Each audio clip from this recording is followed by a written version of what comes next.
Oh, there I am. Okay.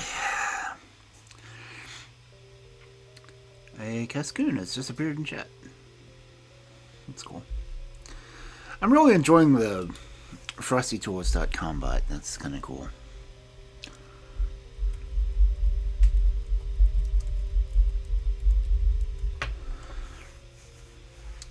Not sure if I'm enjoying the fact that I hear every stroke of the keyboard. Whoa. Okay, I'm gonna have to close that out. Maybe if I got one less screen going. Okay.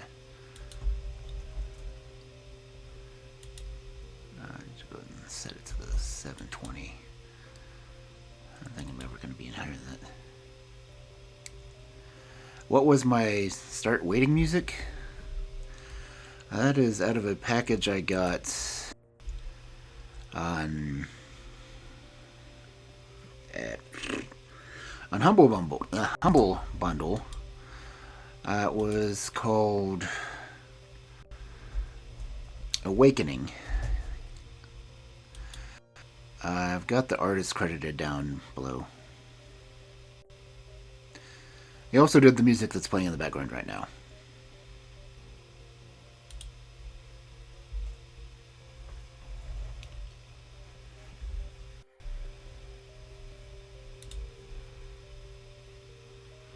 Pretty sure I haven't done my credits down there.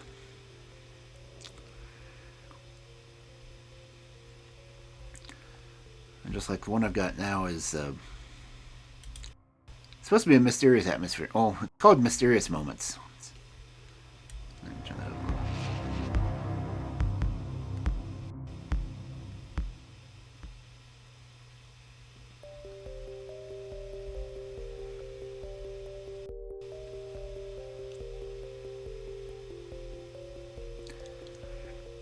I think I'm using this one on my hold one too.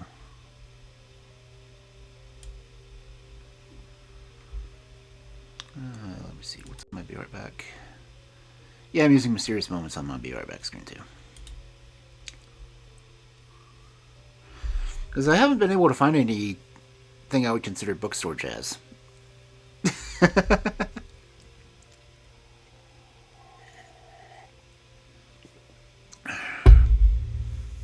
Dang. To put more padding on my microphone holder so it doesn't pick up everything. Admittedly, that was me putting down a very large coffee mug.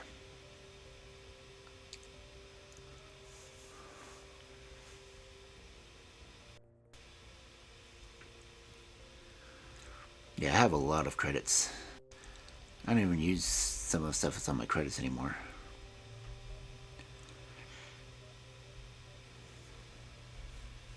But I don't want to not credit all the artists I've worked with.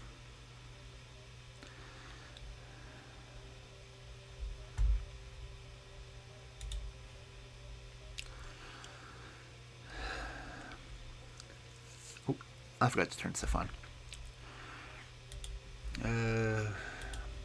Get rewards, channel points.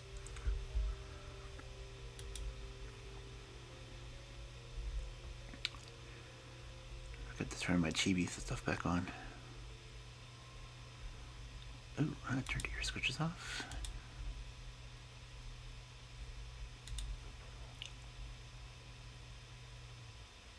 Okay. No, those are back on.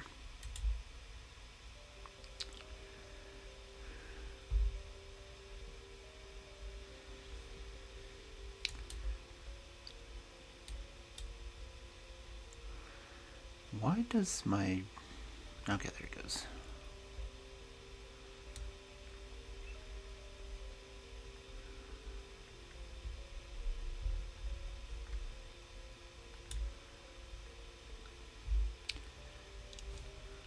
No, because I haven't been hitting save. That makes sense. Anyway. It's Friday night. That means it's Fairy Tale night. I do have my copy of the Green Fairy book sitting here.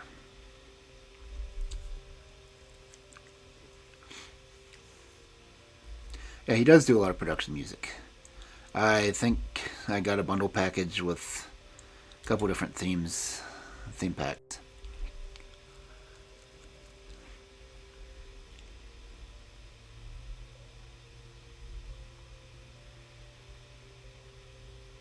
Let's see. Let's rub this. Music folder. That's not the right one. Stream music. There we go. But I've got adventure stuff. I've got stuff that's Avengers themed. Black Ops, Circuit Breaker, Cybercrimes, Ascents. I pretty much did the whole World Traveler thing on his, but I haven't used half of it yet. Because, well, I was going to use it more for when I was doing games, but since my computer's not letting me play games, it's kind of hard to use it.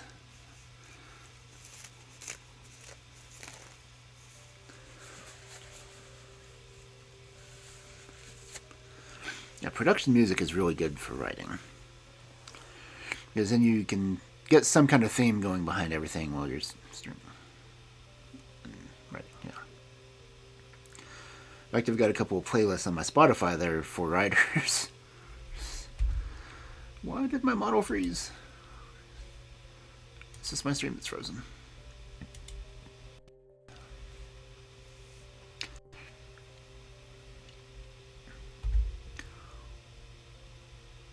Yeah. So, hoping you have a good week. Oh yeah, I love thematic scores.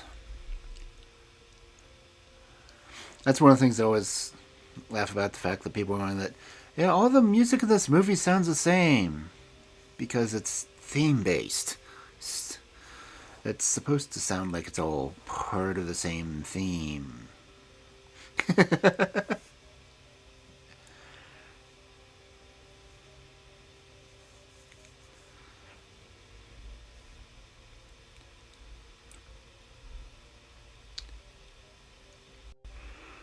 Let's see. Oh, I'm missing again. There.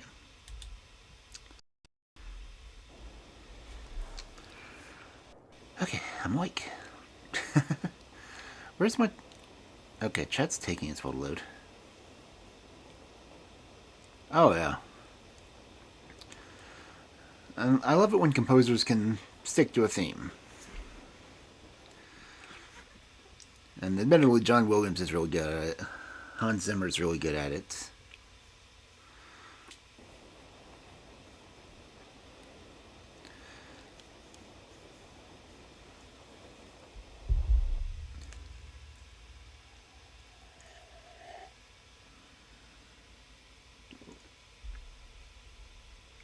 I don't know if I can gently put my coffee cup down. No, go on, didn't sound that time.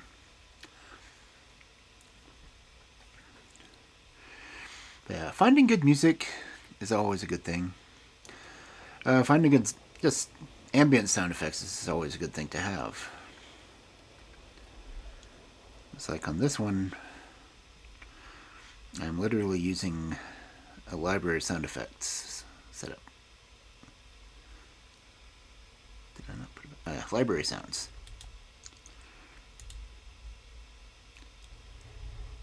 And it's literally just 2 hours of library ambience.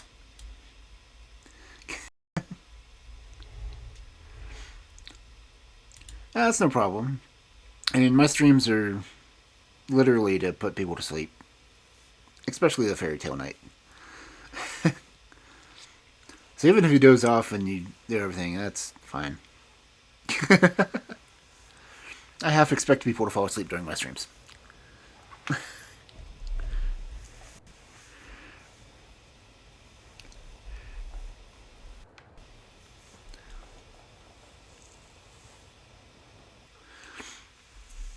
So this one's a 2 hour ambience recording that's Literally, you just call it library sounds.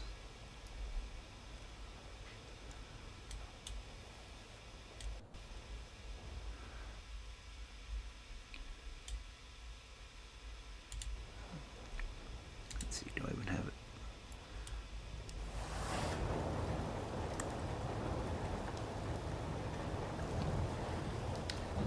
Well, it's like this one's got a storm going outside. Occasionally you'll hear people walking.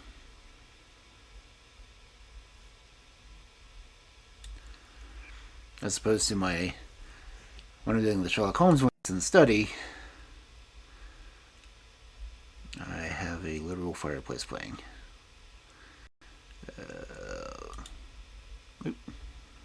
Well, when normally playing, it's not loaded.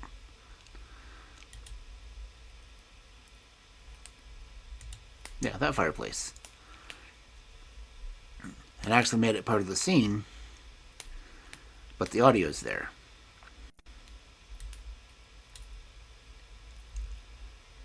I no one ever sees it because I usually have it covered by book.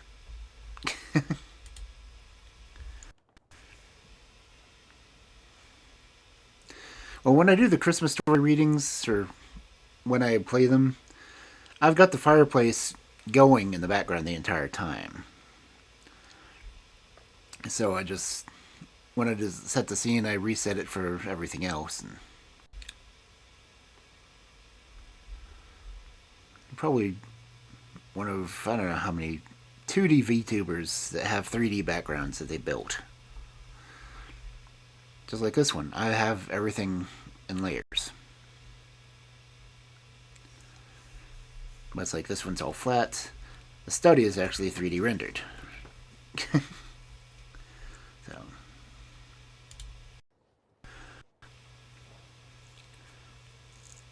What?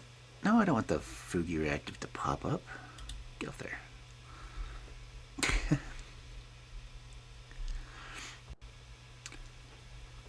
But it did turn on some interesting redeems that I've got.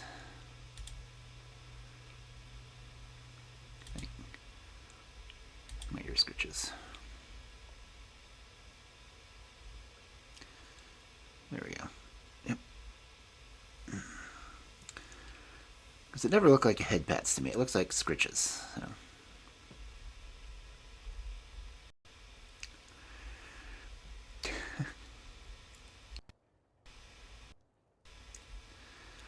Of course, I wish my camera would stop making it look like my eyes are rolling back in my head.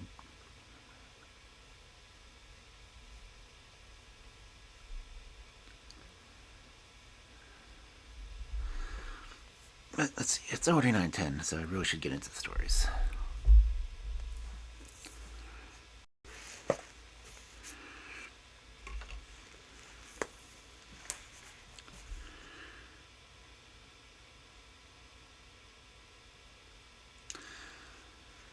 And the first story for let me hydrate one more time before I get into a story.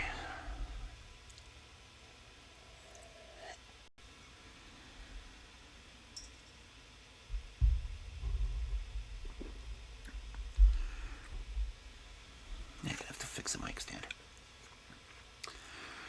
The first story for our wonderful Friday night of fairy tales. The Golden Blackbird. Once upon a time, there was a great lord who had 3 sons. He fell very ill, sent for doctors of every kind, even bone setters, but they, none of them, could find out what was the matter with him, or give him any relief. At last there came a foreign doctor, who declared that the Golden Blackbird alone could cure the sick man. The old lord dispatched his eldest son to look for this wonderful bird, and promised him great riches if he managed to find it and bring it back. The young man began his journey, and soon arrived at a place where 4 roads met. He did not know which one to choose, and tossed his cap in the air, determining that the direction of its fall would decide for him. After traveling 2 or 3 days, he grew tired of walking without knowing where or for how long, and he stopped at an inn which was filled with merrymakers, and ordered something to eat and drink. "My faith," said he, "it is sheer folly to waste more time hunting for this bird. My father's old, and if he dies, I shall inherit all his goods."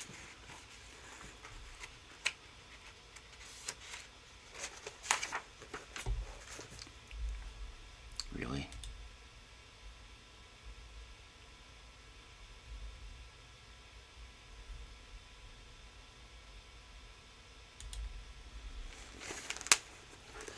The old man, after waiting patiently for some time, sent his second son to seek the Golden Blackbird. The youth took the same direction as his brother, and when he came to the crossroads, he too tossed up to see which road he would take. The cap fell in the same place as before, and he walked on till he came to the spot where his brother had halted. The latter, who was leaning out the window of the inn, called to him to stay where he was and amuse himself. "You're right," replied the youth.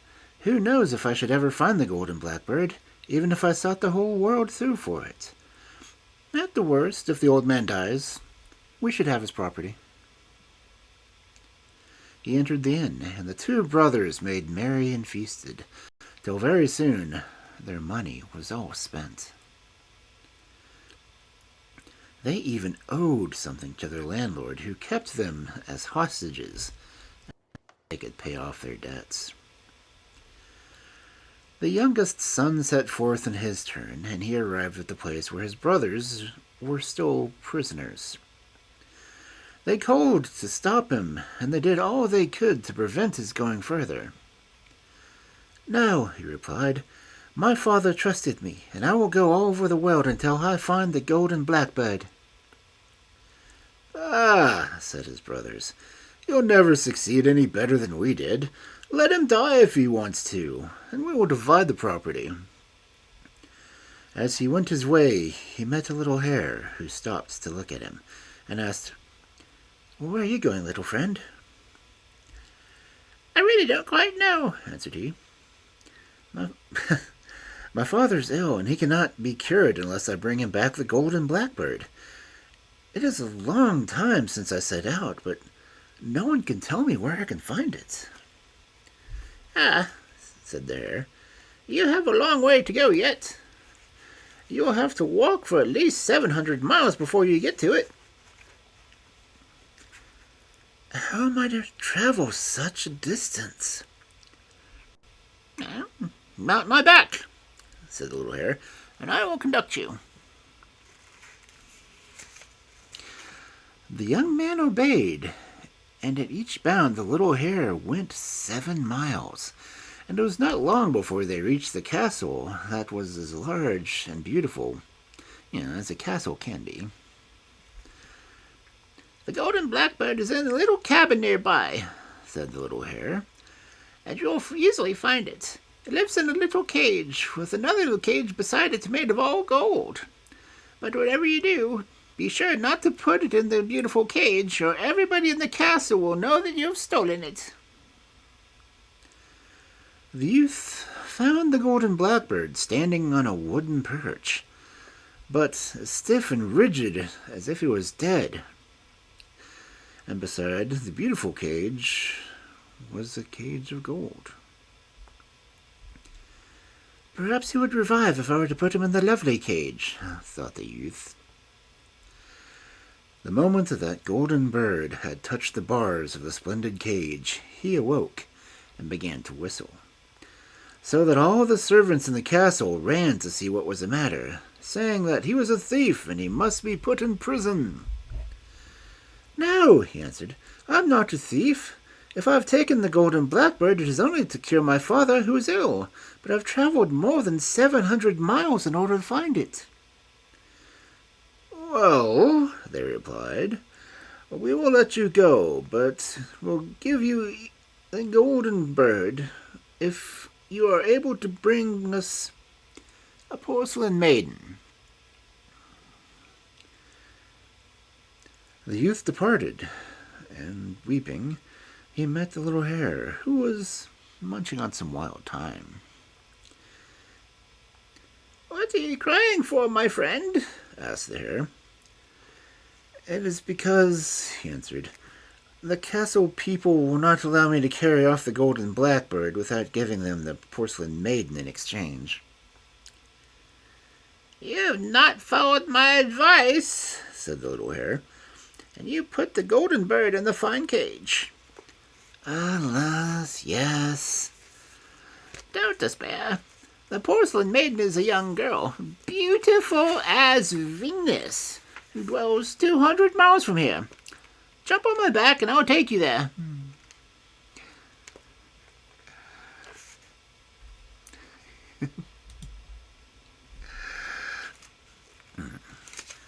The little hare, who took 7 miles stride, was there in no time at all, and he stopped on the borders of a lake.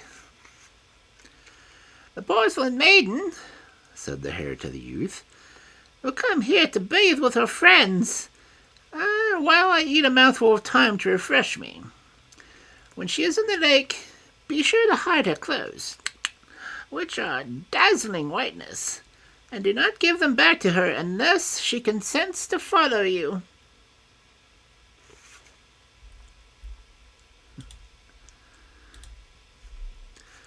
The little hare left him, and almost immediately the porcelain maiden arrived with her friends.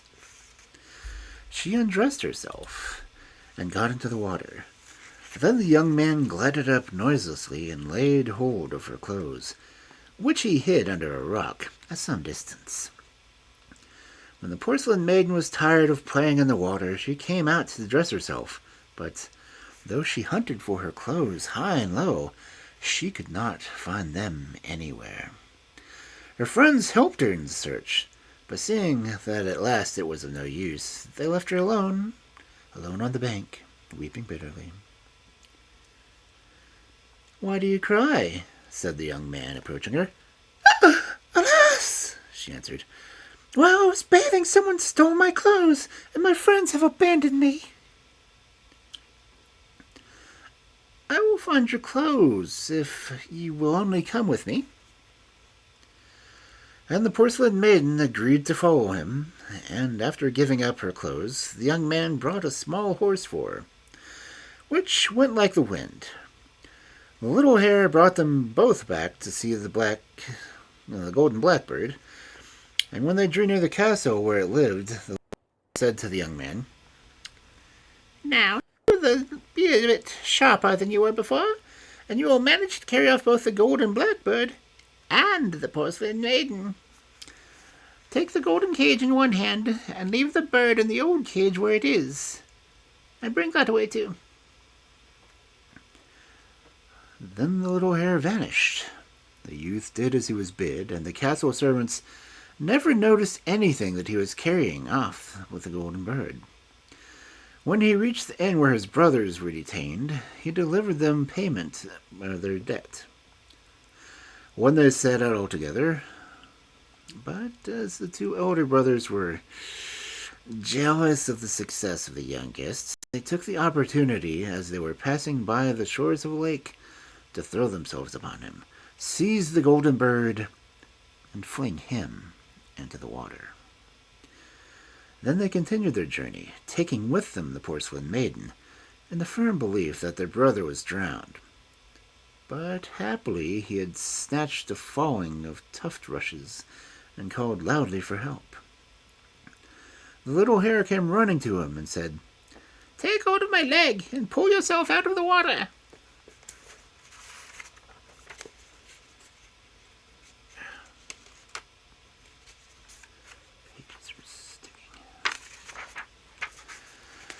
Now he was safe on shore, and the little hare said to him, "Now, this is what you have to do.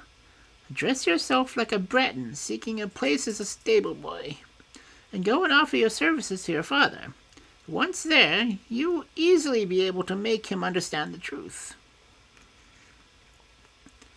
The young man did as the little hare bade him, and he went to his father's castle and inquired if they were not in want of a stable boy. "Yes," replied his father, Very much indeed. But it is not an easy place. There is a little horse in the stable which will not let anyone go near it, and it has already kicked to death several people who have tried to groom it. I will undertake to groom it, said the youth. I never saw the horse I was yet afraid of. The little horse allowed itself to be rubbed down without a toss of its head, and without a kick. Good gracious, exclaimed the master. How is it that he lets you touch him when no one else can get near him?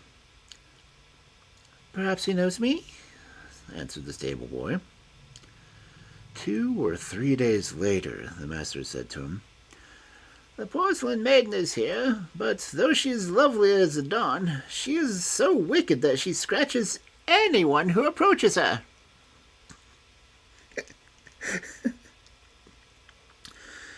Try if she will accept your services. When the youth entered the room where she was, the Golden Blackbird broke forth into a joyful song, and the porcelain maiden sang too, and jumped for joy. Good gracious, cried the master. The porcelain maiden and the Golden Blackbird know you too? Yes, replied the youth, and the porcelain maiden can tell you the whole truth, if only she will. Then she told all that had happened, and how she had consented to follow the young man who had captured the Golden Blackbird. Yes, added the youth, I delivered my brothers who were kept prisoners at an inn, and as a reward, they threw me into a lake. So I disguised myself and came here in order to prove the truth to you. So the old lord embraced his son, and promised that he should inherit all his possessions. And he put the 2 older ones to death, who had deceived him and had tried to slay their own brother.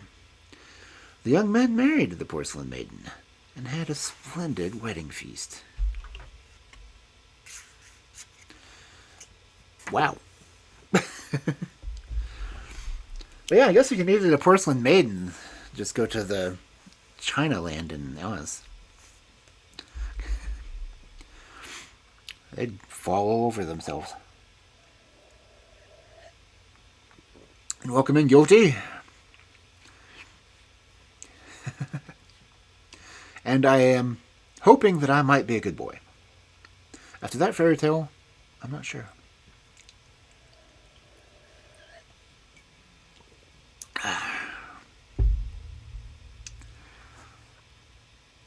Thong. If I put on my mouse pad, it wouldn't sound so loud.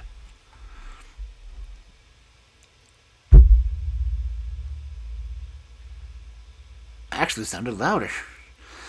And it's further. Oh well.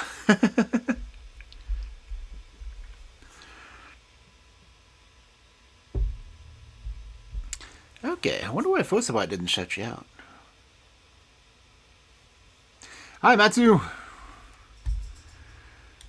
Let's see, I want to see if the chat bets work.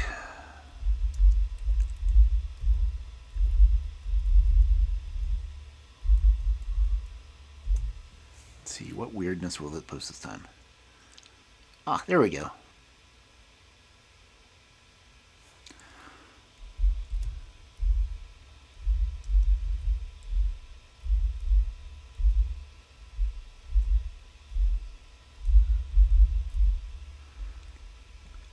Let's see, what does it say about Matsu?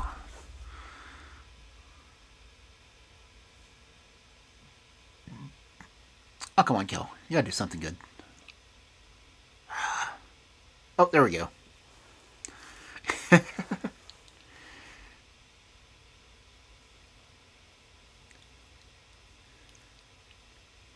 Cool.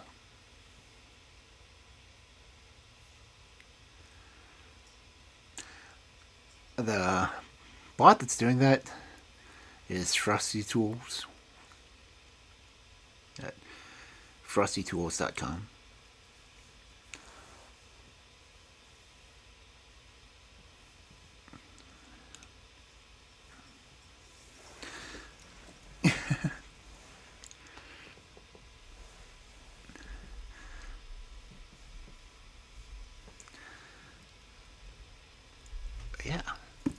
welcome in. Let's see, what is this one?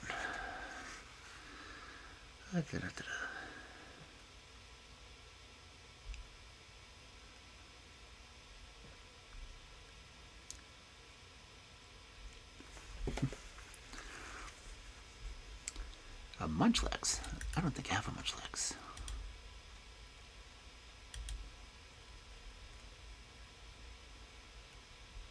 Okay.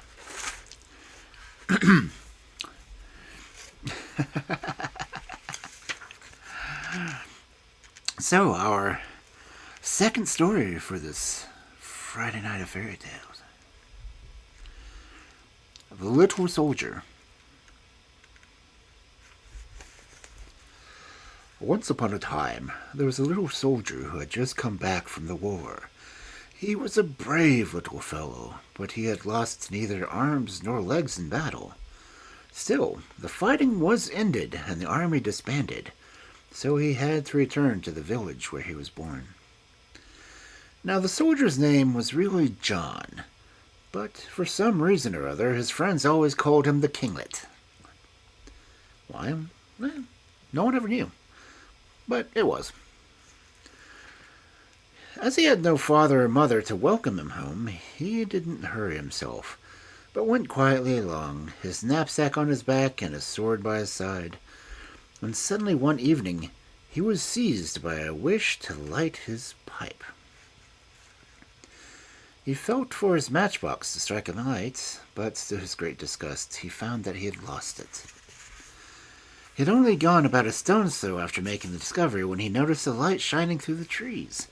When he went towards it and perceived before him an old castle with a door standing open.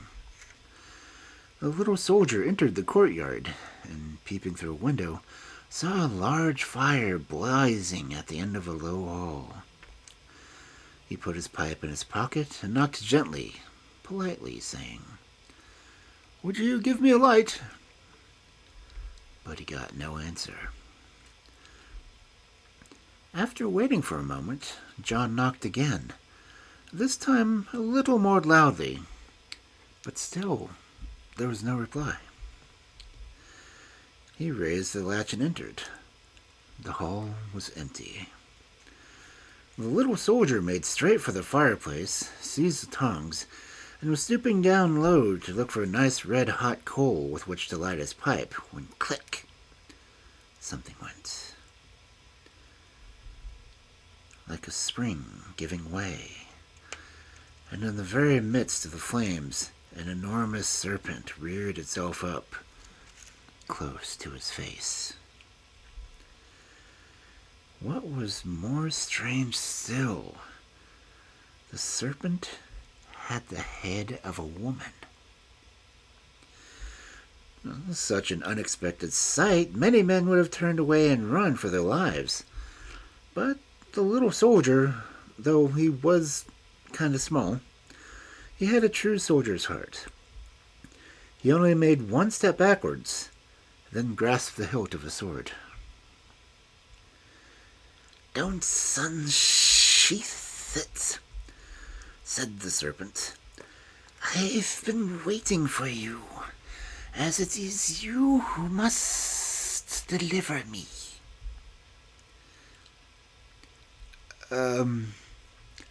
Who are you? "My name is Ludovine, and I am the daughter of the king of the Low Countries. Deliver me, and I will marry you and make you happy forever."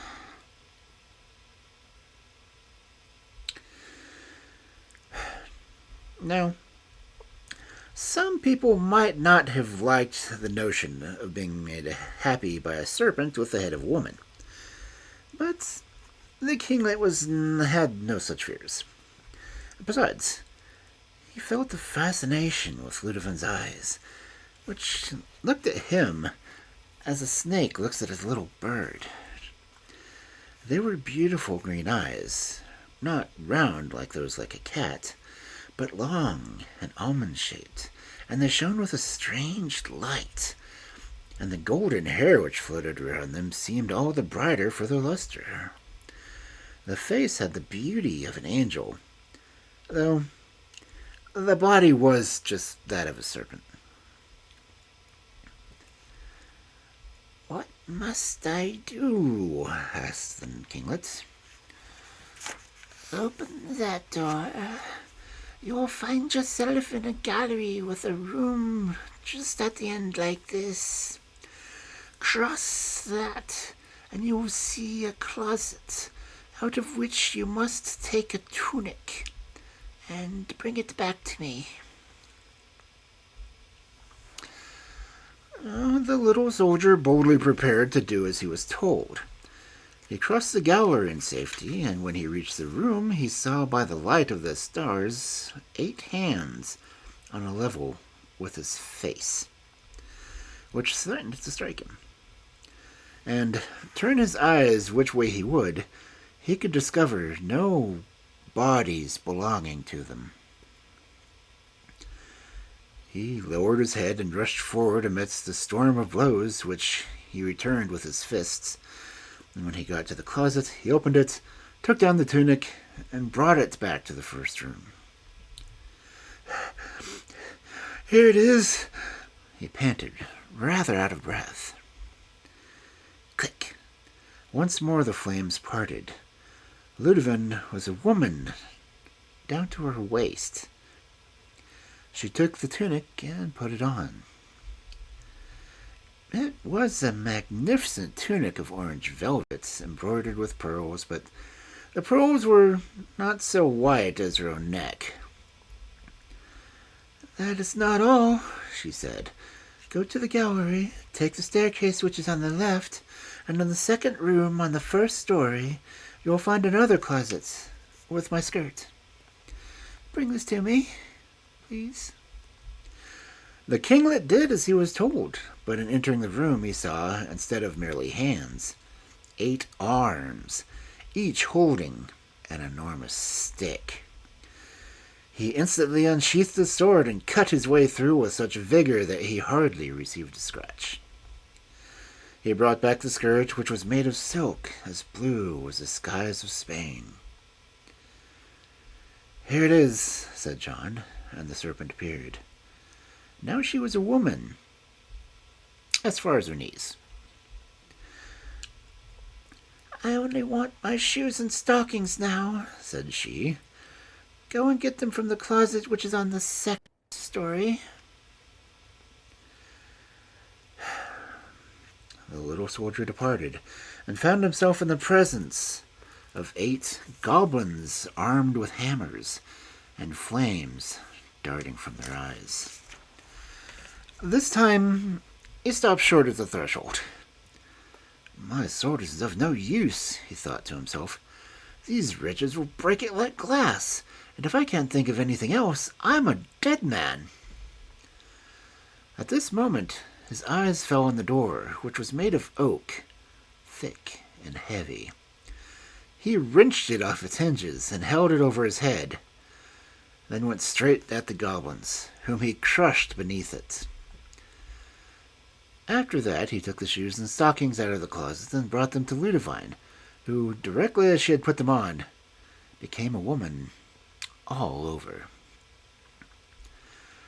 When she was quite dressed in her white silk stockings and little blue slippers dotted all over carbuncles, she said to the deliverer, "Now you must go away, and never come back here, whatever happens. Here's a purse with 200 ducats. Sleep tonight in the inn at the edge of the wood, and wake early in the morning. For at 9 o'clock I shall pass the door, and you shall take you up in my carriage."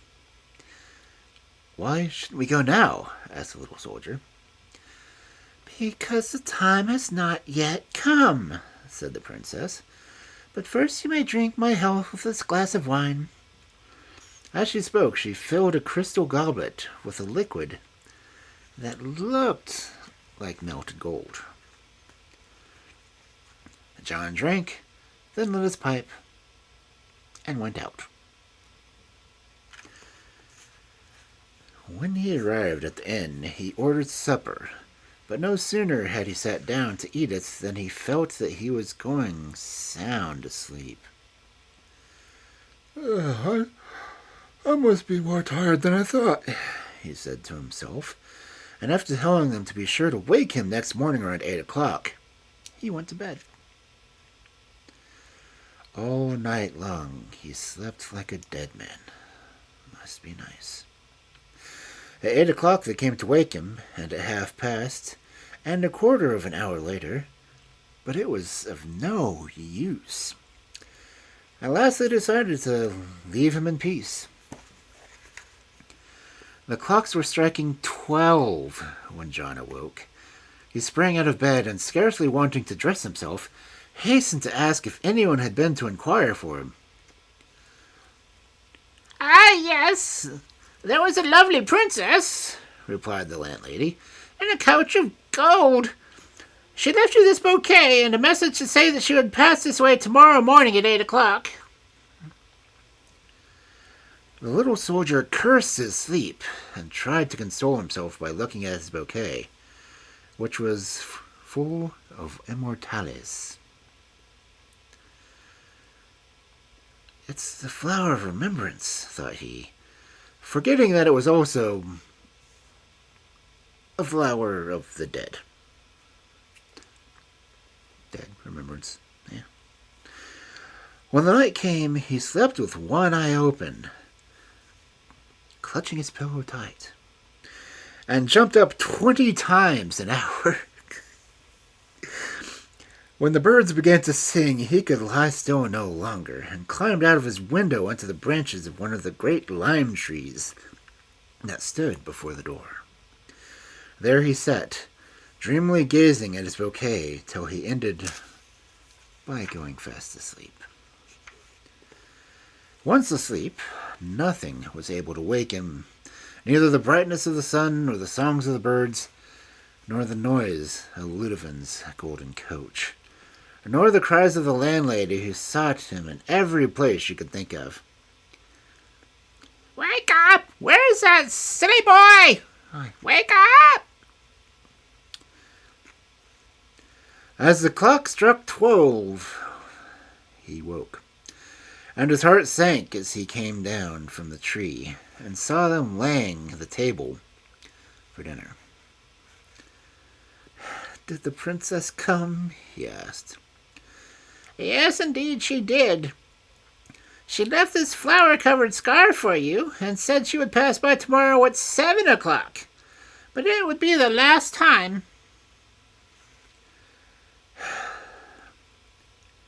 "I must have been bewitched," thought the little soldier.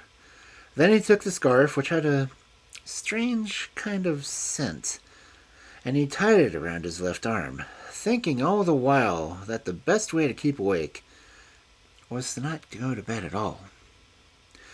So he paid his bill and bought a horse with the money that remained, and when the evening came he mounted his horse and stood in front of the inn door, determined to stay there all night. Every now and then, when he stooped to smell the sweet perfume of the scarf around his arm, he smelt it so often that at last his head sank on the horse's neck.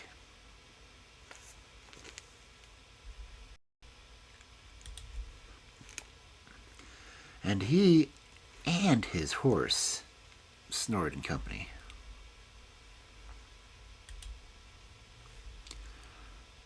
It was a blue flower, though. When the princess arrived, they shook him, and beat him, and screamed at him, "Wake up!" But it was all no good. Neither man nor horse woke until the coach was seen vanishing away in the distance.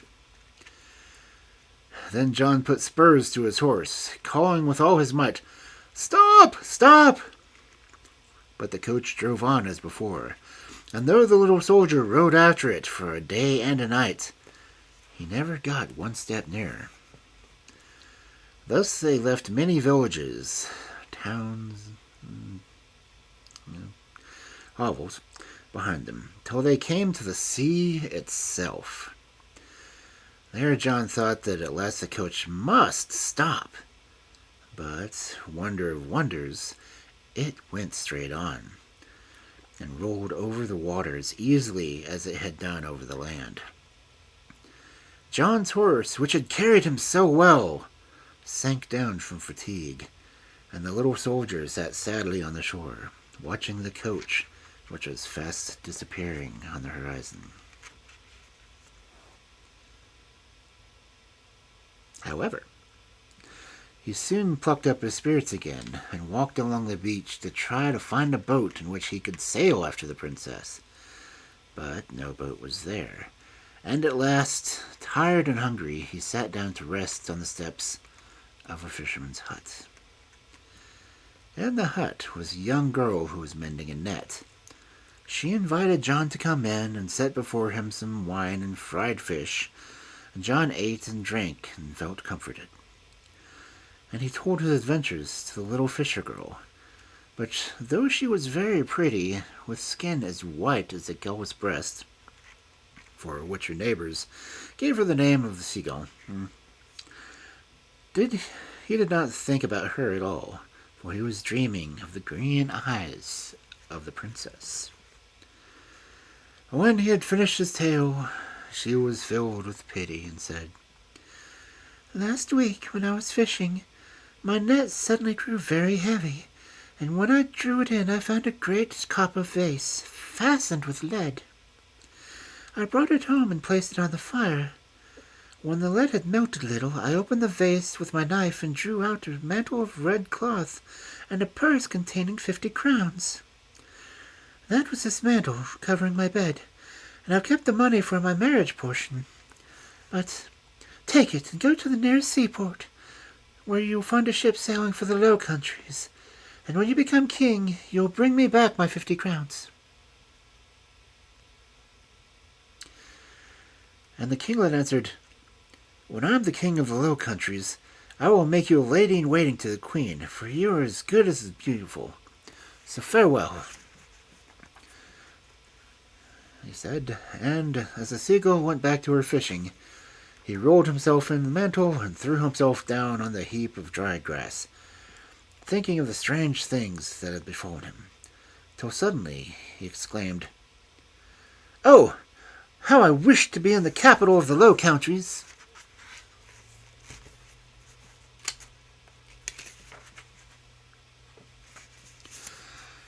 In one moment, the little soldier found himself standing before a splendid palace.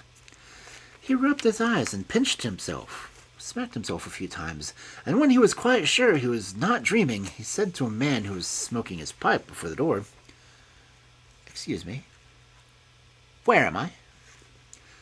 "Where are you? Can't you see? Before the king's palace, of course." "What king?" "Why, the king of the Low Countries," replied the man, laughing and supposing that he was mad. Was there ever anything so strange? But as John was an honest fellow, and he was troubled at the thought that Seagull would think he had stolen her mantle and purse, he began to wonder how he could restore them to her at the soonest. When he remembered that the mantle had some hidden charm that enabled the bearer to transport himself from place to place, and in order to make sure of this, he wished himself in the best inn in the town. In an instant he was there. Enchanted with this discovery, he ordered supper, and as it was too late to visit that king that night, he went to bed. The next day, when he got up, he saw that all the houses were wreathed with flowers and covered with flags, and all the church bells were ringing. The little soldier inquired the meaning of all the noise, and was told that the Princess Ludovine, the king's beautiful daughter, had been found, and was about to make her triumphant entry. "Well, that will suit me just fine," thought the kinglet. "I will stand at the door and see if she knows me." He had scarcely time to dress himself when the golden coach of Ludovine went by.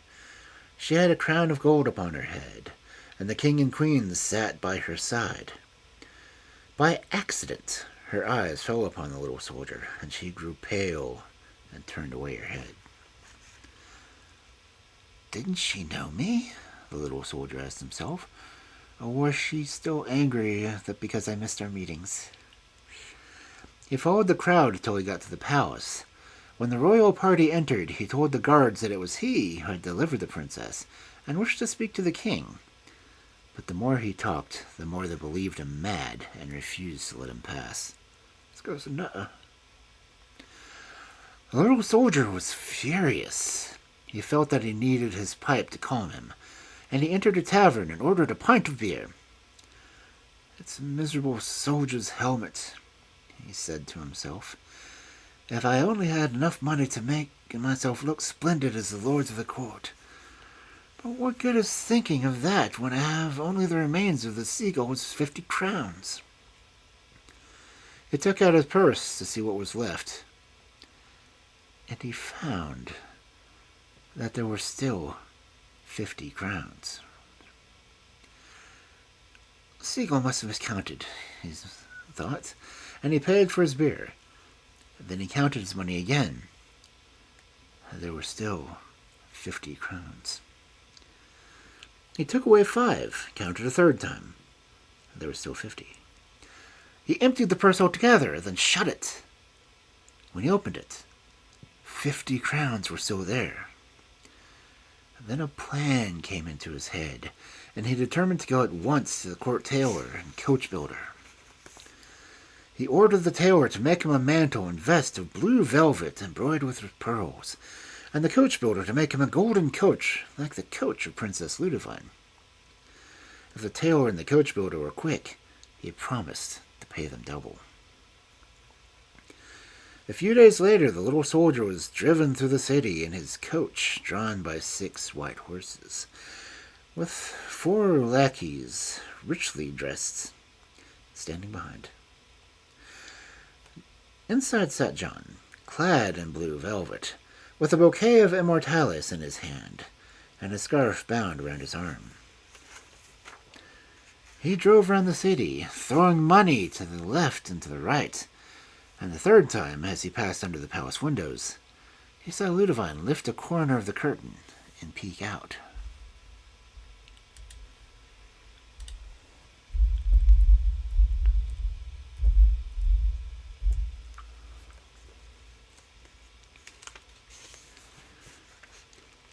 The next day, no one talked of anything but the rich lord who had distributed money as he drove along. The talk even reached the court, and the queen, who was very curious, had a great desire to see this wonderful prince. Very well, said the king. Let him be asked to come and play cards with me. This time, the kinglet was not late for his appointment.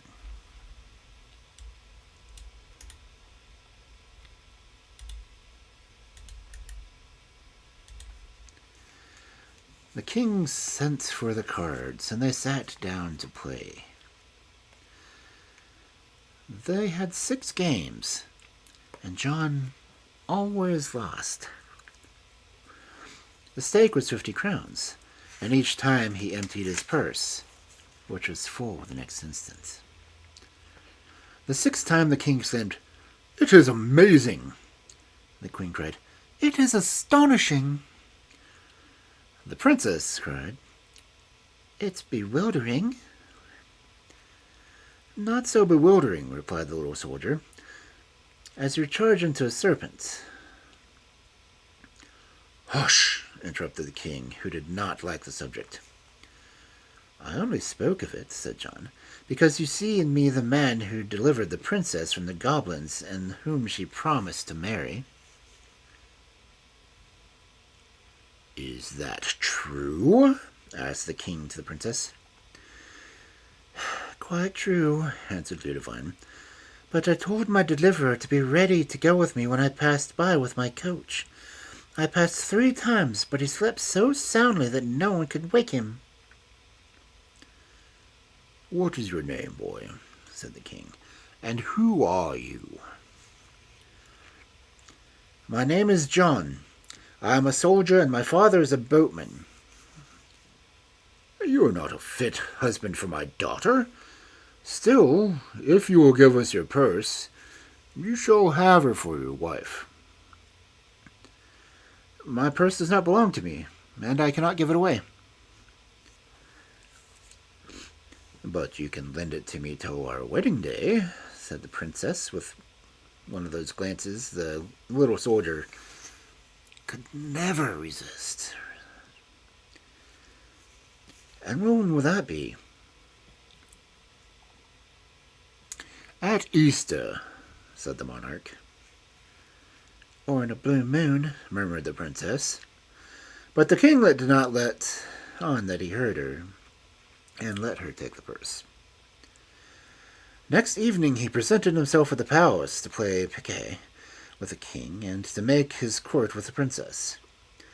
But he was told that the king had gone into the country to receive his rents. He returned the following day, but had the same answer. And when he asked to see the queen, she had a headache.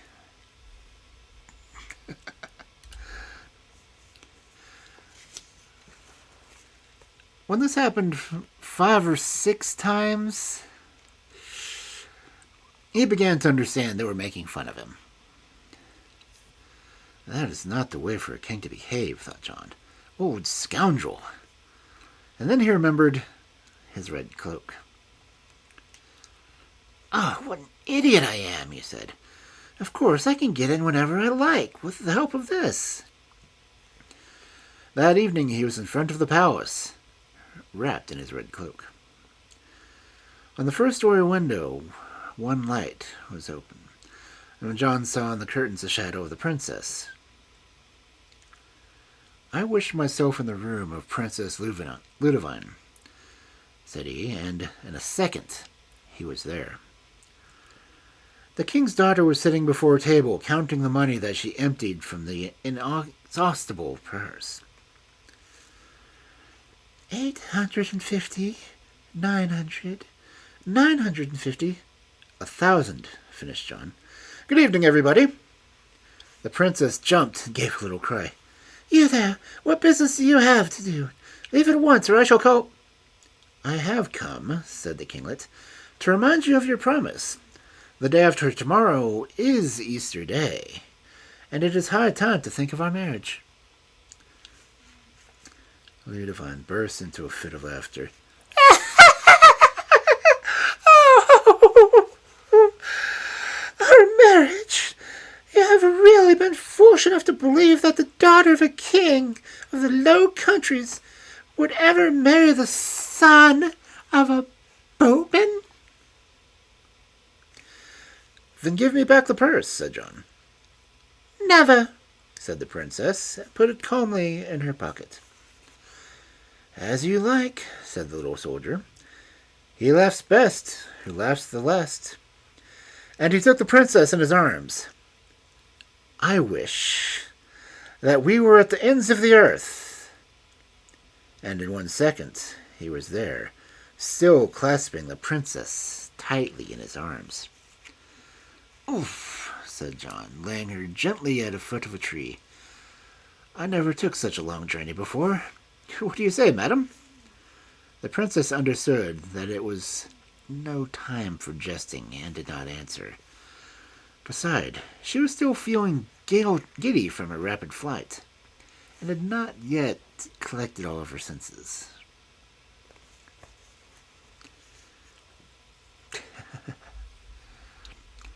The king of the Low Countries, however, was not a very scrupulous person, and his daughter took after him.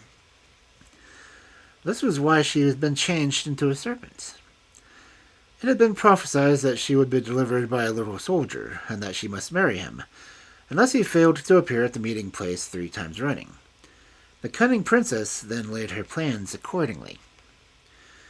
The one that she had given John in the castle and the goblins, the bouquet of immortales,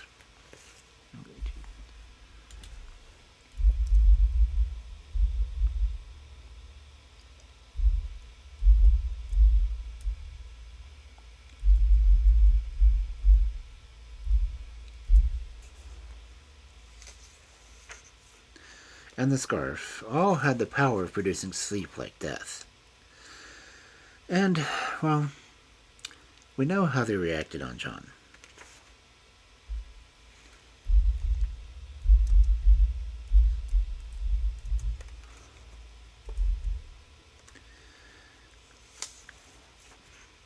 However, even in this critical moment, Ludovine did not lose her head. "I thought you were simply a street vagabond," said she, in her most coaxing voice, "and I find you are more powerful than any king. Here is your purse. You got my scarf and bouquet." "Here they are," said the kinglet, delighted with this change of tone, and he drew them from his bosom. Ludovine fastened one to his buttonhole, and the other around his arm. "Now," she said, "you are my lord and master, and I will marry you at your good pleasure." "You were kinder than I thought," said John, "and you shall never be unhappy, for I love you." "Then, my little husband, tell me how you managed to carry me so quickly to the ends of the world." The little soldier scratched his head. "Does she really mean to marry me?" he thought to himself. "Or is she only trying to deceive me again?" But Ludovine repeated, "Won't you tell me?" in such a tender voice that he did not know how to resist her. "After all," he said to himself, "what does it matter in telling her the secret, as long as I don't give her the cloak?" And he told her the virtue of the red mantle. "Oh dear, how tired I am," sighed Ludovine. "Don't you think we had better take a nap, and then we can talk over our plans?" She stretched herself on the grass, and the kinglet did the same. He laid his hand on his left arm, which the scarf was tied, and was soon fast asleep.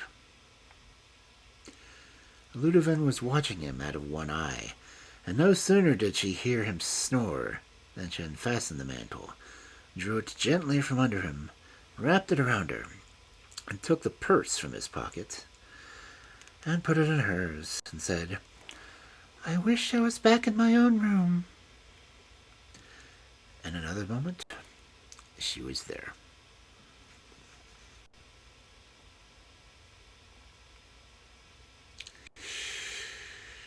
Who felt foolish but John when he awoke 24 hours later, and found himself without purse, without mantle, and without princess. He tore his hair and beat his breast and trampled the bouquet, and tore his scarf from the touchers to atoms. Besides this, he was very hungry, and he had nothing to eat. He thought of all the wonderful things his grandmother had told him when he was a child, but none of them helped him now. He was in despair when suddenly he looked up and saw that the tree under which he had been sleeping was a superb plum, covered with fruit as yellow as gold. "There goes for some plums," he said to himself. "All it's fair and war." He climbed the tree and began to eat steadily. But he had hardly swallowed 2 plums when, to his horror, he felt as if something was growing on his forehead. He put up his hand and found that he had 2 horns. He leapt down from the tree and rushed to the stream that flowed close by. Alas, there was no escape. 2 charming little horns, which should have not disgraced the head of a goat. Then his courage failed him. "As if it was not enough," said he, "that a woman should trick me, but the devil must mix himself up in it and lend me his horns. What a pretty figure I should cut if I got back to the world." But he was still hungry, and the mischief was done. He climbed boldly up another tree, plucked 2 plums of a lovely green color. No sooner had he swallowed 2 than the horns disappeared. The little soldier was enchanted, though greatly surprised, and came to the conclusion that it was no good to despair too quickly. And when he had done eating, the idea suddenly occurred to him. Perhaps, he thought, these pretty little plums may help me to recover my purse, my cloak, and my heart from the hands of that wicked princess. She has the eyes of a deer already. Let her have the horns of one. If I can manage to set her up with a pair, I will bet any money that I shall cease to want for her for my wife. A horned maiden is by no means lovely to look at. So she plaited a basket of long willows, placed it carefully at both sorts of plums, and bravely walked on for many days, having no food but the berries on the wayside, and was in great danger from wild beasts and savage men. But he feared nothing, except for that his plums should decay. But this never happened.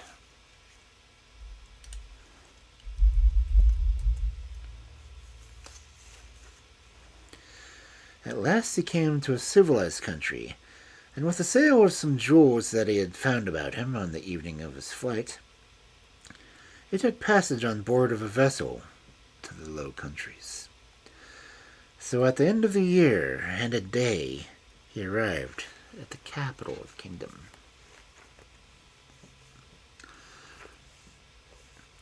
The next day he put on a false beard and the dress of a date merchant, and, taking a little table, placed himself before the door of the church. He spread carefully out the fine white clothes of his Maribel plums, which looked for all the world as if they had been freshly gathered. And when he saw the princess coming out of church, he began to call in a faint voice, "Fine plums! Lovely plums!" "How much are they?" said the princess. 50 crowns each." 50 crowns? But what is there so very precious about them? Do they give one wit, or will they increase one's beauty? "They could not increase what is perfect already, fair princess, but still, they might add something." Rolling stones gather no moss, but they sometimes gain polish, and the months which John had spent in roaming about the world had not been wasted. Such a neatly turned compliment flattered the princess. "What will they add?" she smilingly answered. "You will see, fair princess, when you taste them. It will be a surprise for you." Ludovind's curiosity was aroused. She drew out a purse and shook out as many little heaps of 50 crowns as there were plums in the basket. The little soldier was seized with a wild desire to snatch the purse from her and proclaim her a thief, but he managed to control himself. His plums all sold. He shut up shop, took off his disguise, and changed as in and kept quiet, waiting to see what would happen. No sooner had she reached her room than the princess exclaimed, "Now let us see what these fine plums will add to my beauty." And throwing off her hood, she picked up a couple and ate them.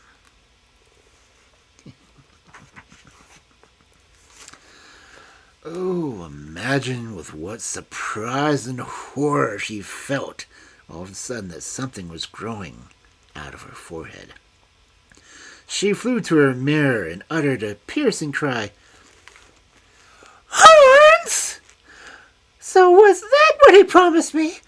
Let someone find that plum seller at once and bring him to me. Let his nose and ears be cut off. Let him be flayed alive and burnt in a slow fire, and his ashes scattered to the winds. Oh, I shall die of shame and despair."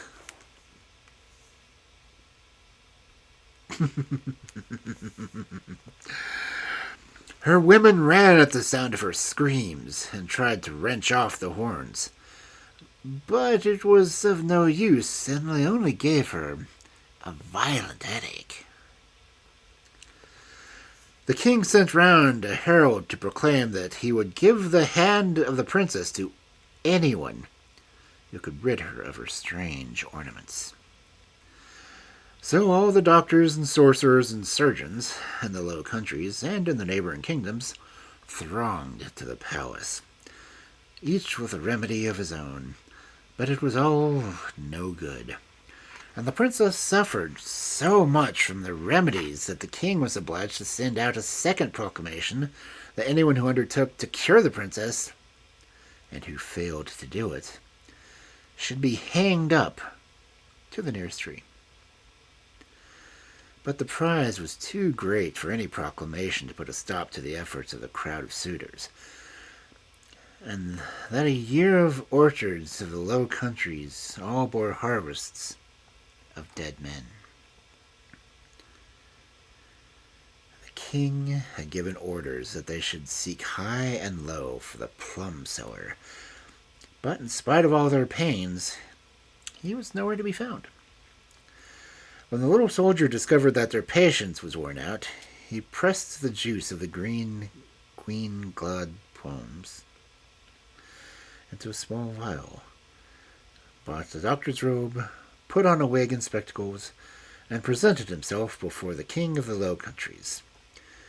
He gave himself out the famous physician who had come from distant lands, and he promised that he would cure the princess if only he might be left alone with her. Another madman determined to be hanged, said the king. Very well, do as he asks. One should refuse nothing to a man with a rope around his neck. As soon as the little soldier was in the presence of the princess, he poured some drops of the liquid into a glass. The princess had scarcely tasted it when the tips of the horns disappeared. They would have disappeared completely, said the pretend doctor, if there did not exist something to counteract the effect. It is possible to cure people whose souls are as clean as the palm of my hand. Are you sure you haven't committed some little sin? Examine yourself well. Ludovine had no need to think it over long, but she tore the pieces between the shame and a humiliating confession, and the desire to be unhorned. At last she made answer with downcast eyes. I've stolen a leather purse from a little soldier. Give it to me. The remedy will not act until I hold the purse in my hands. It cost Ludovine a great pang to give up the purse, but she remembered that riches would not benefit her as long as she still had to keep the horns.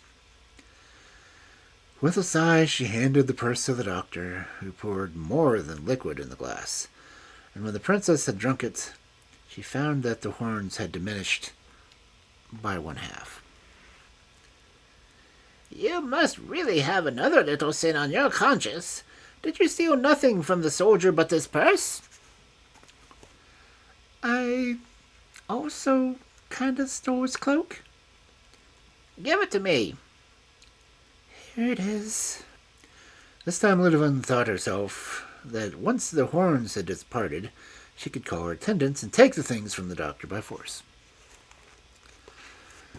She was greatly pleased with this idea, when suddenly the pretended physician wrapped himself in the cloak, flung away the wooden spectacles, and showed to the traitress the face of the little soldier. She stood before him, dumb with fright. I might, said John, have left you horned to the end of your days, but I am a good fellow, and I once loved you, and besides, you're too like the devil to have any need of his horns. John had wished himself in the house of the seagull. Now the seagull was seated at the window, mending her net, and from time to time her eyes wandered to the sea, as if she was expecting someone. At the noise made by the little soldier, she looked up and blushed. "So, it is you," she said. "How did you get here?" And then she added in a low voice, "And have you married your princess?" Then John told her all his adventures, and when he had finished, he restored to her the purse and the mantle. "What can I do with them?" she said. "You have proved to me that happiness does not lie in the possessions of treasures." "It lies in work and in the love of an honest woman," replied the little soldier, who noticed for the first time what beautiful eyes she had. "Dear seagull, will you have me for a husband?"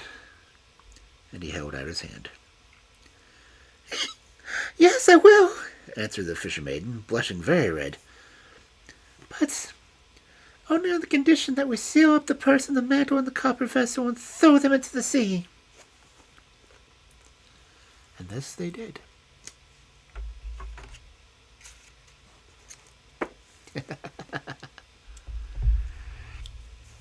Oh.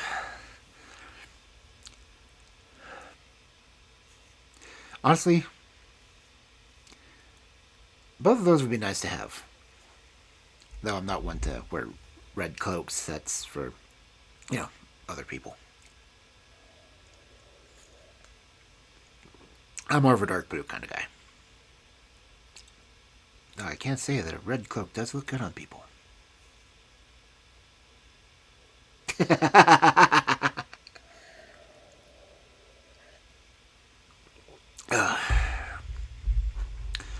Kind of hope Firefly left and, well, maybe muted me before I did that shriek since she was going to bed.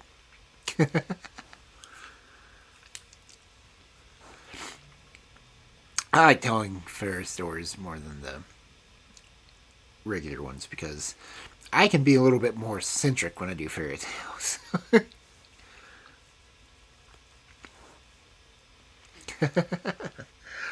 Oh. Let's see. That was a long story though. It was actually written in parts. I just didn't say what part numbers it were. Because it's like maybe a page each, and it was 10 parts. Well, more than a page. Maybe a page and a half on average. Yeah, page and a half on average. How long was the story? How many pages was it?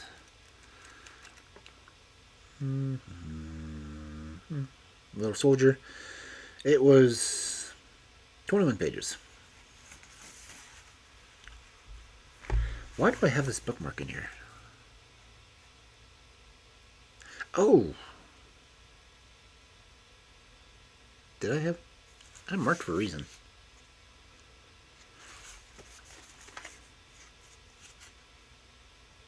Oh, I had Fairy Politics marked. Okay. Remember, whenever the Fairy Queen dies, because they only have to spend one full day as a human. If they die during that day, they actually die. And whoever is the most accomplished fairy after them becomes the new queen. That's important to know. Don't ask a blue fairy about it, because she will deny everything. She won't tell me her name. Well, she told me her name, but you have to read my bio when I get it printed. Anyway.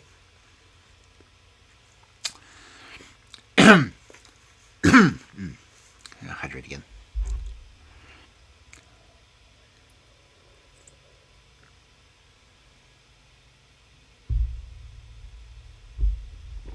Okay. Third and maybe last story for the night, depending on how we go. The Magic Swan. There were once upon a time 3 brothers, of whom The eldest was named Jacob, the second Frederick, and the youngest was Peter. The youngest brother was made the regular butt by the other two, and they treated him shamefully.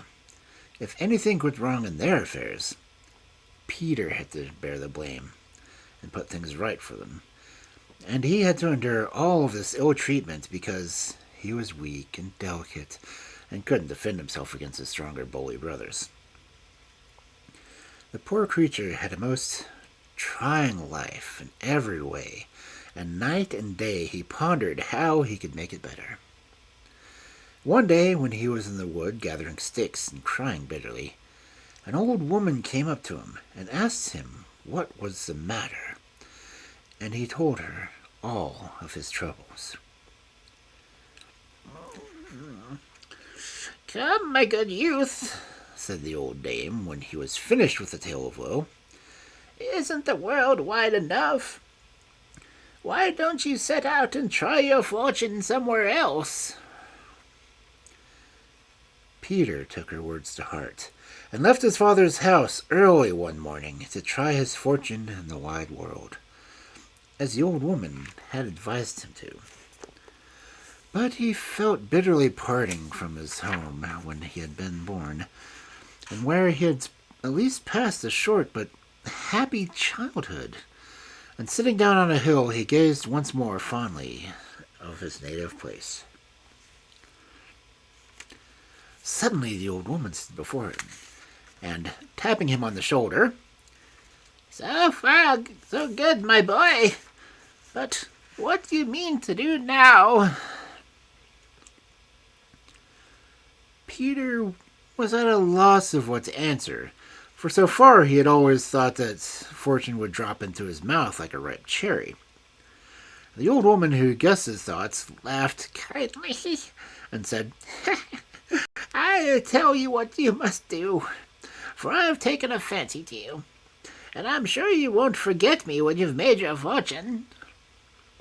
Peter promised faithfully that he wouldn't, and the old woman continued.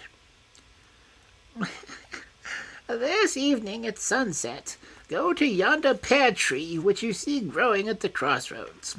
Underneath it you'll find a man lying asleep, and a beautiful large swan will be fastened to a tree close to him. You must be careful to not waken the man, but you must unfasten the swan and take it away with you. You'll find that everyone will fall in love with its beautiful plumage, and you must allow anyone who likes to pull a feather out.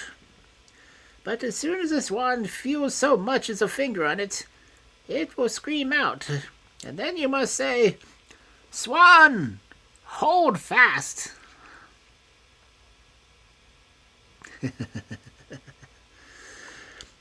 "Then the hand of the person who has touched it will be held as if in a vice, and nothing will set free, unless you touch it with this little stick, which I will make you a present of. When you have captured a whole lot of people in this way, lead your train straight on with you. You will come to a big town where a princess lives who has never been known to laugh. If you only make her laugh, your fortune is made. Then I beg you won't forget your old friend." Peter promised again that he wouldn't, and at sunset he went to the tree where the old woman had mentioned. The man lay there fast asleep, and a large, beautiful swan was fastened to the tree beside him by a red cord. Peter loosened the bird and led it away with him without disturbing the bird's master. He walked on with the swan for some time, and came at last to a building yard where some men were busily at work. They were all lost in admiration of the bird's beautiful plumage, and one forward youth, who was covered with clay from head to foot, called out, "Oh, if only I had touched one of those feathers, how happy I should be!" "Pull one of them out," said Peter kindly. And the youth seized one from the bird's tail. Instantly the swan screamed, and Peter called out, "Swan, hold fast!" And do what he could, the poor youth couldn't get his hand away. The more he howled, the more the others laughed, till a girl who had been washing clothes in the neighboring stream hurried up to see what was the matter. When she saw the poor boy fastened to the swan, she felt so sorry for him that she stretched out her hand to free him. The bird screamed. "Swan, hold fast!" called out Peter, and the girl was caught as well. When Peter had gone on for a bit with his captives, they met a chimney sweep, who laughed loudly at the extraordinary troop, and asked the girl what she was doing. "Oh, dearest John," replied the girl, "give me your hand and set me free from this cursed young man." "Most certainly I will, if that's what you want," replied the sweep, and gave the girl his hand. The bird screamed. "Swan, hold fast," said Peter, and the man was added to the number. They soon came to a village where a fair was being held. A traveling circus was giving a performance, and the clown was just doing his tricks. He opened his eyes wide with amazement when he saw the remarkable trio fastened to the swan's tail. "Have you gone raving madman?" he asked as well as he could for laughing. "It's no laughing matter," the sweep replied.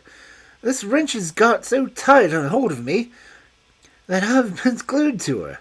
Do set me free like a good clown, and I'll do you a good turn some day." Without a moment's hesitation, the clown grasped the sweep's outstretched hand. The bird screamed. "Swan, hold fast!" called out Peter, and the clown became the fourth of the party. Now, in the front row of the spectators sat the respected and popular mayor of the village, who was much put out that he was considering nothing but a foolish trick. So much annoyed that he went and he seized the clown by the hand and tried to tear him away, in order to hand him over to the police. Then the bird screamed, and Peter called out, "Swan, hold fast!" And the dignified mayor shared the fate as his predecessors. The mayoress, a long, thin stick of a woman, enraged at the insult done to her husband, seized his free arm and tore at it with all her might, with the only result that she too was forced to swell the procession. After this, no one else had any wish to join them. Soon Peter saw the towers of the capital in front of him. Just before entering it, a glittering carriage came to meet him, in which was seated a young lady as beautiful as the day, but with a very solemn and serious expression. But no sooner had she perceived the motley crowd fastened to the swan's tail than she burst out in a fit of laughter, in which she was joined by all her servants and her ladies-in-waiting. "The princess has laughed at last!" they all cried with joy. She stepped out of her carriage and took to look more closely at the wonderful sight, and laughed again and again at the capers the poor captives cut. She ordered her carriage to be turned around and drove slowly back into the town, never taking her eyes off of Peter and his procession. When the king heard the news that his daughter had actually laughed, he was more than delighted, and had Peter and his marvelous train brought before him. He laughed himself when he saw them, till tears welled and rolled down his cheeks. "My good friend," he said to Peter, "do you know what I promised the person who succeeded in making the princess laugh?" "No, sir, I don't," said Peter. "Then I'll tell you," answered the king. 1,000 gold crowns or a piece of land. Which will you choose?" Peter decided in favor of the land. Then he touched the youth, the girl, the sweep, the clown, the mayor, and the mayoress with his little stick. And they were all free again, and ran away home as if the fire were burning behind them. And in their flight, you may imagine, gave new rise to the renewed merriment. Then the princess felt moved to stroke the swan, at the same time admiring its plumage. The bird screamed. "Swan, hold fast," called out the prince, and so he won the princess for his bride. But the swan flew up into the air and vanished in the blue horizon. Peter now received a duchy as a present, and became a great man indeed. But he did not forget the little old woman who had been the cause of all his good fortune, and appointed her as head housekeeper to him, and his royal bride in their magnificent castle.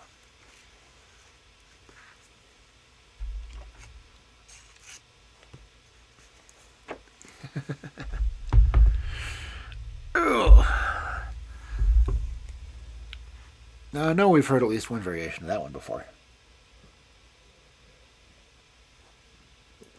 I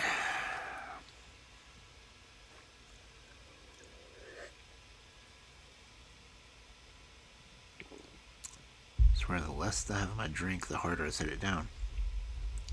Okay, there we go. Okay. Let's say we do at least one more story.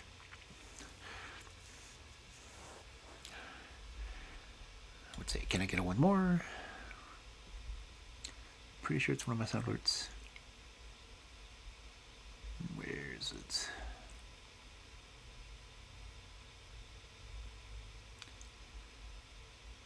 Oh, there it is.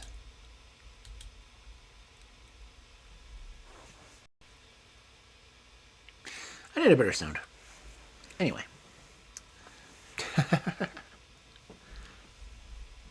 Okay.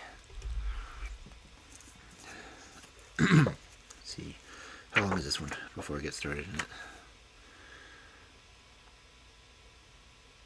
Oh, it's only 6 pages. No problem.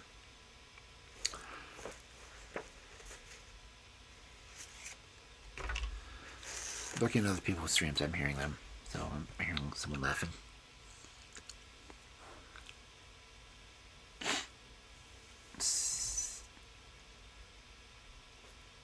Okay, I'm here by the Pop-Up Penguin. So, our fourth story for this wonderful Friday Night Fairy Tales. The Dirty Shepherdess. Once upon a time there lived a king who had 2 daughters, and he loved them with all his heart. When they grew up, he was suddenly seized with a wish to know if they, on their part, truly loved him, and he made up his mind that he would give his kingdom to whichever best proved her devotion. So he called the elder princess and said to her, "How much do you love me?" "As the apple of my eye," answered she. "Ah," he exclaimed, kissing her tenderly as he spoke, "you are indeed a good daughter." Then he sent for the younger, and asked her how much she loved him. "I look upon you, my father," she answered, "as I look upon salt in my food." The king didn't really like her words, and ordered her to quit the court, and never again appear before him. The poor princess went sadly up to her room and began to cry, but when she was reminded of her father's commands, she dried her eyes, and made a bundle of her jewels and her best dresses, and hurriedly left the castle where she had been born.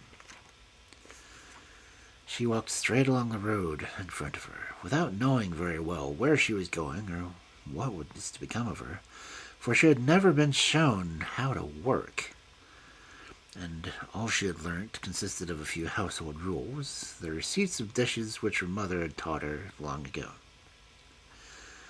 As she was afraid that no housewife would want to engage a girl with such a pretty face, she determined to make herself uglier as she could. She therefore took off the dress that she was wearing and put on some horrible old rags belonging to a beggar, all torn and covered with mud. After that she smeared mud all over her hands and her face, and shook her hair into a great tangle. Having thus changed her appearance, she went about offering herself as a goose girl or shepherdess. But the farmers' wives would have nothing to say to such a dirty maiden, and sent her away with a morsel of bread for charity's sake. After walking for a great many days without being able to find any work, she came to a large farm where they were in want of a shepherdess, and engaged her gladly. One day when she was keeping her sheep in a lonely tract of land, she suddenly felt a wish to dress herself in the robes of splendor. She washed herself carefully in the stream, as she always carried her bundle with her. It was easy to shake off her rags and transform herself into moments into a great lady. The king's son, who had lost his way out hunting, perceived this lovely damsel a long way off, and wished to look closer at her. But as soon as the girl saw where he was at, she fled into the wood as swiftly as a bird. The prince ran after her, but as he was running, he caught his foot in the root of a tree and fell. And when he got up again, she was nowhere to be seen. When she was quite safe, she put on her rags again and smeared mud over her face and hands. However, the young prince, who was both hot and thirsty, found his way to the farm to ask for a drink of cider. And he inquired the name of the beautiful lady who kept the sheep. At this, everyone began to laugh. For they said that the shepherdess was one of the ugliest and dirtiest creatures under the sun. The prince thought some witchcraft must be at work, and he hastened away before the return of the shepherdess, who became, that evening, the butt of everybody's jests. But the king's son thought often of the lovely maiden he had only seen for a moment, though she seemed to him much more fascinating than any lady at the court. At last he dreamed of nothing else, and grew thinner day by day till his parents inquired what was the matter, promising to do all that they could to make him happy again as he once was. He dared not tell them the truth, lest they should laugh at him. So he only said that he should like some bread baked by the kitchen girl in the distant farm. Although the wish appeared, well, frankly, rather odd, they hastened to fulfill it, and the farmer was told the request of the king's son. The maiden showed no surprise at receiving such an order, but merely asked for some flour, salt, and water, and also that she might be left alone in a little room adjoining the oven, where the kneading trough stood. Before beginning her work, she washed herself carefully, and even put on her rings, but while she was baking, one of her rings slipped into the dough. When she had finished she dirtied herself and let the lumps of the dough stick to her fingers so that she became ugly as before. The loaf, which was a fairly little one, was brought to the king's son, who ate it with pleasure. But in cutting it, he found the ring of the princess, and declared to his parents that he would marry the girl that this ring fit. So the king made a proclamation through his whole kingdom that ladies should come from far to lay claim to the honor. But the ring was so tiny that even those who had the smallest hands could get only on their little fingers. In a short time, all the maidens in the kingdom, including the peasant girls, had tried on the ring, and the king was just about to announce that their efforts had been in vain, when the prince observed that he had not yet seen the shepherdess. They sent to fetch her, and she arrived covered in rags, but with her hands cleaner than usual, so that she could easily slip on the ring. The king's son declared that he would fulfill his promise, and when his parents mildly remarked that she is only the keeper of sheep, and now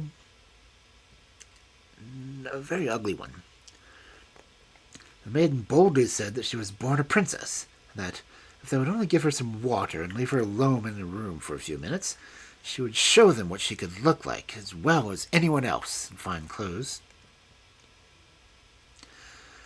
They did what she asked, and when she entered in a magnificent dress, she looked so beautiful that all she saw must think she was a princess in disguise. The king's son recognized the charming damsel of whom he had once caught a glimpse, and flinging himself to her feet, asked if she would marry him. The princess then told her story, and said that it would be necessary to send an ambassador to her father to ask his consent and to invite him to the wedding. The princess's father, who had never ceased to repent his harshness towards his daughter, had sought her through the land, but no one could tell him anything of her, and he had supposed her dead. Therefore it was a great joy he heard that she was living, and that a king's son asked for her in marriage, and he quitted his kingdom with his elder daughter, so as to be present at the ceremony. By the orders of the bride, there were only served her father at the wedding breakfast bread without salt, and meat without seasoning. Seeing him make faces and eat very little, his daughter, who sat beside him, inquired if his dinner was not to his taste. "No," he replied. "The dishes are carefully cooked and sent up, but they are all dreadfully tasteless." "Did I not tell you, father, that salt was the best thing in life? And yet when I compared you to salt, to show you how much I loved you, you thought slightingly of me, and you chased me from your presence." The king embraced his daughter, and allowed that he had been wrong to misinterpret her words. Then, for the rest of the wedding feast, they gave him bread made with salt and dishes with seasoning, and he said they were the very best that he had ever eaten.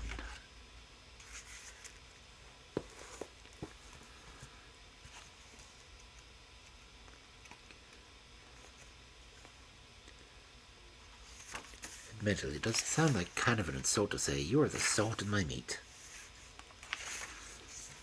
But honestly, very few of us like to eat meat without salt. I have to have a little bit.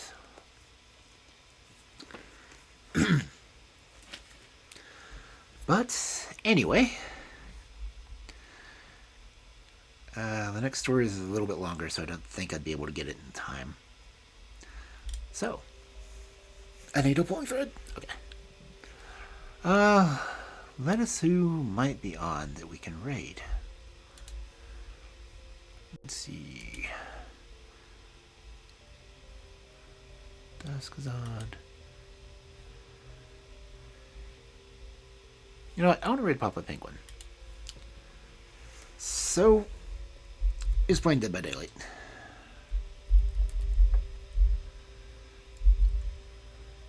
Got my follower raid message. Got my subscriber raid message. Oop. Sorry for the typing.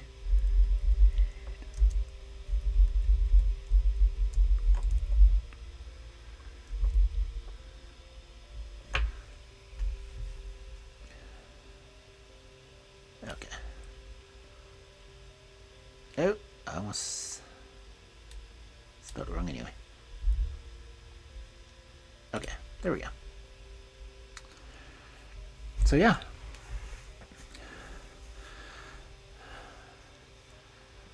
I've only got one viewer. Is it me?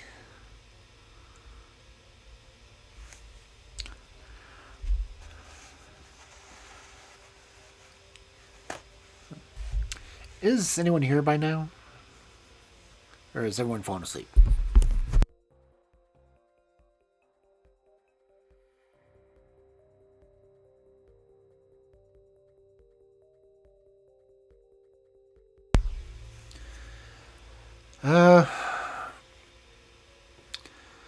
The real hate rating was this one. Yeah. If everyone's asleep, I will just wish you a good night. And thank you all for coming by. And I do hope that you enjoyed the fairy tales. We will be back again next Thursday with more Sherlock Holmes. I think we've only got a few stories left. Well, a couple of stories, and the actual is last bow. So, get your rest, everyone. Have a good night and pleasant dreams.